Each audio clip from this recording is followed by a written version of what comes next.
This is our 9th annual memorial service for our Gold Star Parents event. And we are honored to be partnered with the Blue Star Moms in hosting this very special event. We are here to remember and pay tribute to the sons and daughters of you Gold Star parents. Your loved ones died serving our country. And there are others here with us this morning to show their support to you Gold Star parents. And I want to thank them for joining us. You know, I stand before you as a former commander of Marines in combat, a father, a grandfather. And I am so humbled as I contemplate the sacrifices that you and your families have made. It is not natural for parents to outlive their children. There are simply no words to convey the depth of your loss. When Justin Hunt of Wildomere, California, first tried to join the Marine Corps, the recruiters didn't have a scale big enough to weigh him. Hunt was large, but not completely out of shape. A dozen trophies in his living room attested to his high school accomplishments in baseball, wrestling, and football. Still, he wasn't Marine fit. The recruiters estimated that the 6-footer weighed as much as 390 pounds, though they couldn't be sure because the scale only went up to 350. Turned down by the Army and the Navy, Justin Hunt went to the Marine Corps recruiting office. But rather than turn him away, the master sergeant asked him if he was willing to work out and lose weight. They gave a diet to his mother, low carbo, high protein, no pasta, potatoes, French fries, or junk food. The master sergeant banged on the family door every morning at 7 o'clock for morning runs and workouts. From 390, Justin Hunt got down to 207 pounds, just 2 pounds below the maximum allowed for his height for acceptance into the Marine Corps boot camp. During boot camp, recruit Hunt lost another 30 pounds and told his mother he wanted to become a drill instructor. His proud parents were present when he graduated from Marine Corps Recruit Depot in San Diego and proudly marched on the parade field in his dress uniform. Justin Hunt deployed to Iraq in February of 2004. 5 months later, he died in combat in Ann Albar province, a victim of insurgents. At the young Marine's funeral, a reporter asked his mother, Debbie, who had adopted the young man as well as her 4 other children. They asked his mother, Debbie, "Aren't you disappointed your son didn't get to lead a full life?" And she said, "No. Although I'm sorry to lose my son, he achieved his lifetime goal. He lived long enough to wear the uniform of the United States Marine Corps. And so have your illustrious sons and daughters.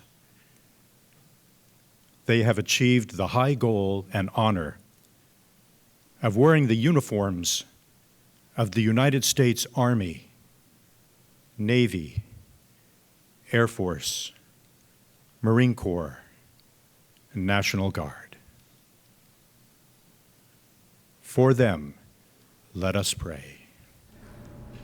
These 2 young men are not your loved ones, but they're exactly like your loved ones. They're cut from the same bolt of cloth and have the same kind of steel in their backs. On the 22nd of April, 2008, 2 Marine battalions, the 1st Battalion, 9th Marines, the walking dead from Vietnam fame, and the 2nd Battalion, 8th Marines, were switching out in a place called Ramadi, Iraq. One battalion was going home in a few days, and the other just starting its 7-month tour. 2 Marines, Corporal Jonathan Yale and Lance Corporal Jordan Herter, 22 and 20 years old respectively. 1 from each battalion. They were assuming the watch together at the entrance gate to an outpost that contained a makeshift barracks housing 50 Marines. The same broken down, ramshackle building was also home to 100 Iraqi police who were our allies. They were my men in this fight against the terrorists in Ramadi. Yale was a dirt poor mixed race kid from Virginia with a wife and a daughter and a mother and a sister who lived with him, and he supported them as well on $13,000 a year. Herter was a middle-class white kid from Long Island. The 2 of them were from 2 completely different worlds in our country. Not good, not bad, just different. Had they not joined the Marine Corps, they would never have known each other. They would never have even understood that multiple Americas exist simultaneously, depending on your education level, your family's income status maybe. But they were Marines, they were combat Marines, and because of this bond, they were brothers as close as if they were born to the same woman. The mission orders they received from the sergeant, their squad leader, I'm sure went something like this: okay, you 2 clowns, stand this post and let no unauthorized personnel or vehicles pass. You clear on that? And I'm sure Yale and Herter then rolled their eyes and said in unison something like, "Yeah, Sergeant, we got it. We know what we're doing. Screw you."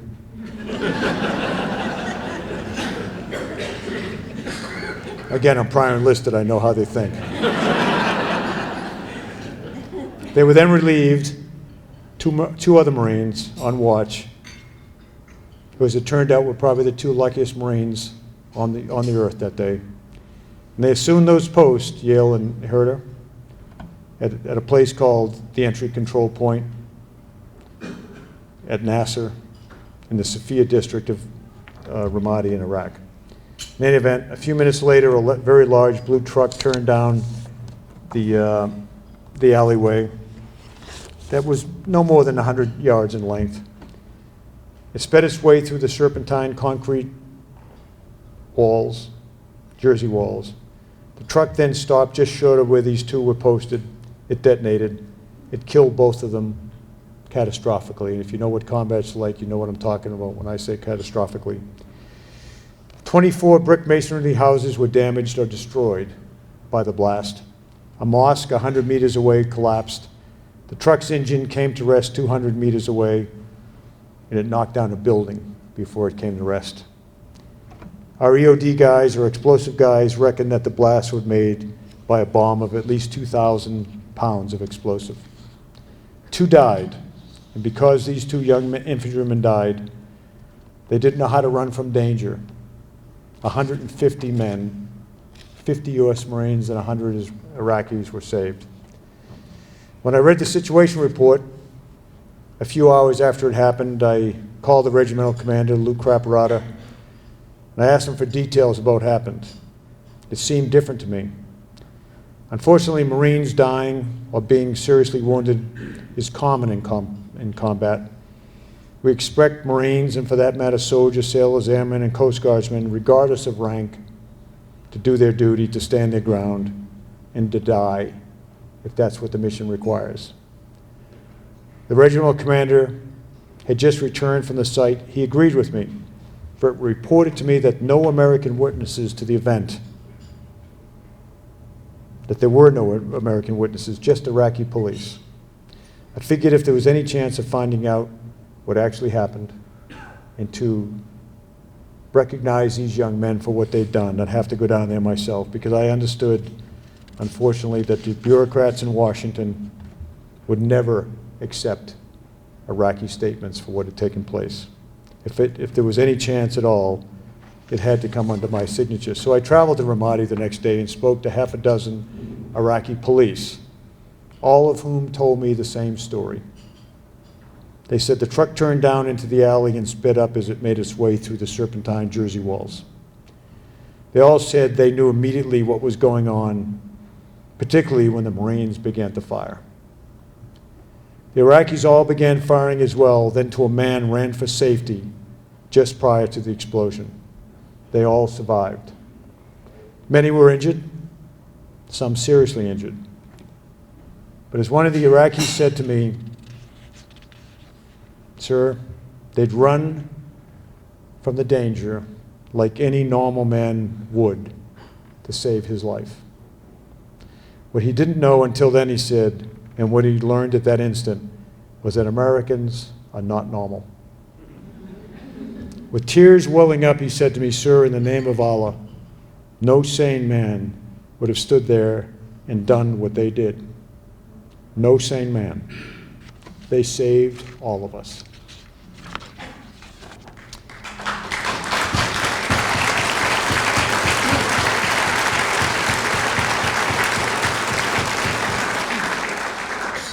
What we didn't know at the time, what I didn't know at the time, and only learned a couple of days later, after I wrote a summary of statement of this bravery and submitted it, and submitted them, both Yale and Herder, for Navy Crosses, which is the #2 award for Marines and sailors in combat. What I didn't know was that one of the security cameras we had at the location that was damaged initially in the blast had caught everything. It had happened exactly as these Iraqis described it to me. It took exactly 6 seconds by that recording from the truck entered the valley until it exploded. 6 seconds. And you can watch, and I did watch many, many times on this recording, the last 6 seconds of their lives. When it first started, I suppose it took about a second or so for the Marines to separately come to the conclusion about what was going on. They had no time to talk it over, only enough time to take half an instant and think about what the sergeant maybe had told them a few minutes before: let no unauthorized persons or vehicles to pass. At that point, I think, according to this recording, the Marines had about 5 seconds to live. Think of it, 5 seconds to live. I don't think they knew it. They didn't have time. It took about another 2 seconds for the two jarheads to raise their weapons, to take aim, and to open up at that truck. By this time, the truck was halfway through the barriers and gaining speed the whole time. Here, the recording shows the number of Iraqi policemen, some of whom had fired their AK-47s, were now scattering like the normal and rational men they were, some running right past the Marines. The two Marines had about 3 seconds to live. For about 2 seconds more, the recording shows the Marines firing their weapons nonstop.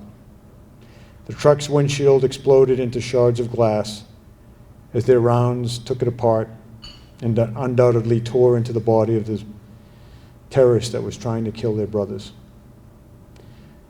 Unaware of the danger at the time, the Marines and Iraqi soldiers could take comfort in the fact, if they'd have known, that 2 Marines were on watch and would die before they ran.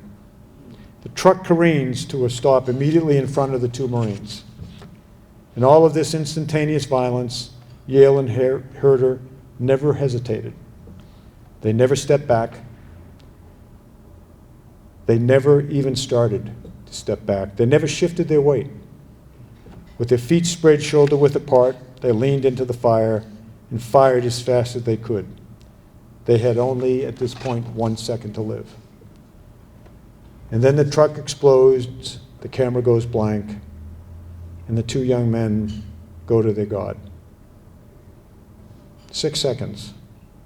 Not enough time to think about their country or their flag, or about their lives or their deaths, but more than enough time for 2 very brave young men, like your sons and daughters, like your brothers and sisters, like your spouses, 2 very brave young men to do their duty for eternity. That is the kind of people who are on watch for us all over the world tonight. That is the kind of young men and women that came from your families. I end tonight by saying to you all that when future generations ask why America is still free in the heyday of these terrorists and their allies was counted in days rather than centuries, as they said, as they proclaimed would work or would happen, that our hometown heroes, our soldiers, our sailors, our airmen, our Coast Guardsmen, our Marines, that they can say, because of me and people like me who risked all to protect millions, millions who will never know my name, that's why we still have an America. And for those of you tonight and all of the families who have lost the light of their lives, they can say to every American that it was my boy or it was my girl who stood their post and did their duty into eternity.